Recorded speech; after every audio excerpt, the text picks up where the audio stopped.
Halloween, we find out, are vampires real? Do you drink people's blood? Correct. I am nervous. Their love lives. Sex is very disgusting. It's an emotion that I've just kind of gotten rid of. Their families. So who were you setting on fire? Well, that was my son. An all-new Tyra starts now.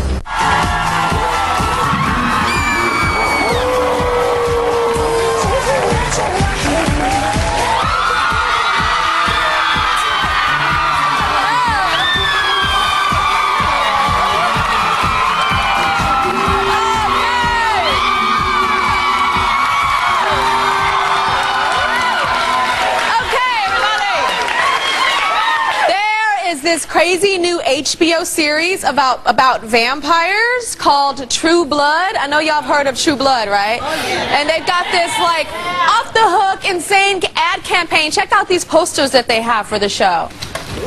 It's like top model vampire, yeah. And they're smiling with their fangs. Okay, everybody's obsessed with that book series Twilight. You guys heard about Twilight? It's this book series. Wow, yeah. It's about an ordinary teen girl who is madly in love with a vampire boy. There's even a big movie coming out in November, a Twilight movie. So some people totally believe that vampires are real, but I've got to say, I'm not so sure. And that's why we're doing a special Tyra Show vampire investigation. So let's meet a man known as the Vampire King, Don. Come on out, Don.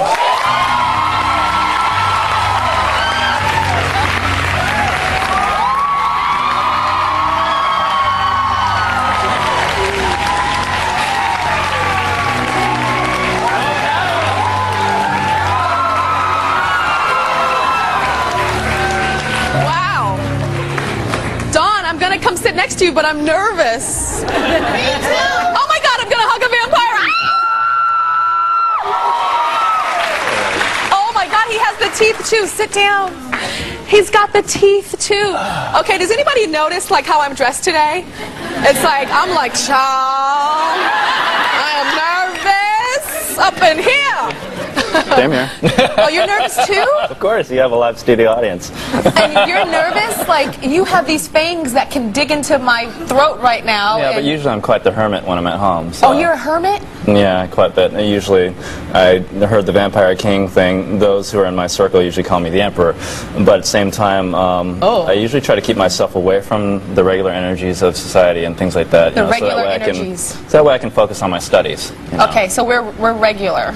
Well, I wouldn't say regular. Like we're not vampires. Correct. When you're a little boy and your teeth fell out, did those teeth come in? Like how my molars came in? Let's see them. Did those come out like that? No, they're all filed out. They're filed out.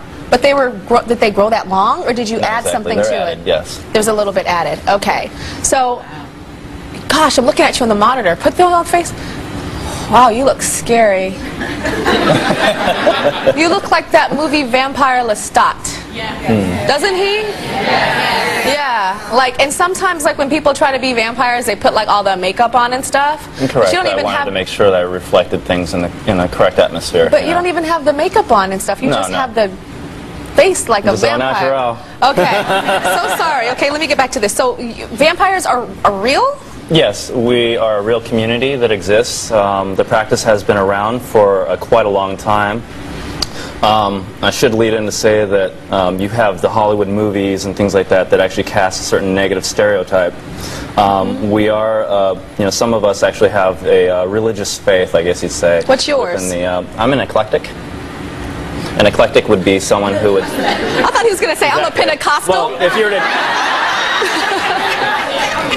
you were to define an eclectic, it would be a person who would study up on all the different main religions of the world to be able to get a higher perspective or understanding, I guess you say, of the higher being, that we all are connected to. And there's 3 different types of vampires. Yes, there is. Tell me about the first type. The first kind would be considered a blood feeder. The definition would be called a sanguinarian. And the sanguinarian, as they feed on the blood is a rudimentary means of being able to transform the life force energy, per se. So tell me, what's the second type? The second kind would be the psychic vampire, what we call Psi for short. And that would be a person who has pretty much gone away from the blood. Blood these days is considered a taboo subject, you know what I mean? And it's blood, you know? It's just blood.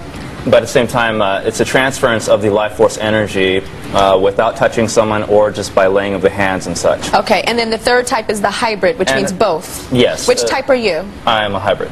You're a hybrid. Correct. So you drink people's blood. Correct. Actually, let me expound upon that. It wouldn't be anybody who would, you know, of course anybody can catch, you know, certain things like HIV and any other types of diseases and such. I wouldn't want to be feeding off of someone who, per se, has any type of psychotropic drugs inside of them and such, you know. Psychotropic, what does that mean? Break it down. Well, you'd have Vicodins. Heroin. Yeah, heroin, crack. whatever. Definitely wouldn't, you know, just as you wouldn't either or whatever. Just like I wouldn't either. Just like I wouldn't bite somebody's neck that had some drugs in them. Tyra. Okay. I know you're nervous. You're not nervous now, right? You didn't know it was going to No. be fun. You thought I was going to attack you. No. I'm not going to attack you. You're going to attack me. Okay. So how do you get the blood from people? Okay. The blood is pulled from the vein, of course, with a lancet. What's a sterile lancet again? Some people in the audience might be familiar with it, especially if Lancet. they've given blood, usually hooked up to Oh, a like a tube. needle, like a needle, lancet. Okay. And it's usually within the main veins and such. And pretty much we'd connect it over to an area, a receptacle or something like that. And like a usually I would glass. just need And pretty you put much the like blood a vial. into a glass. Okay, we're going to check out how Don feeds blood from humans. For Henry, drinking blood is on one level a part of his identity as a vampire. But Henry claims that the need to ingest blood is also physical and tied to his health and well-being.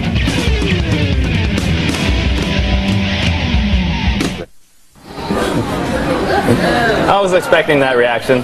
That is crazy. So, what does it taste like? It all depends on who you're feeding from. Some people have a higher iron content.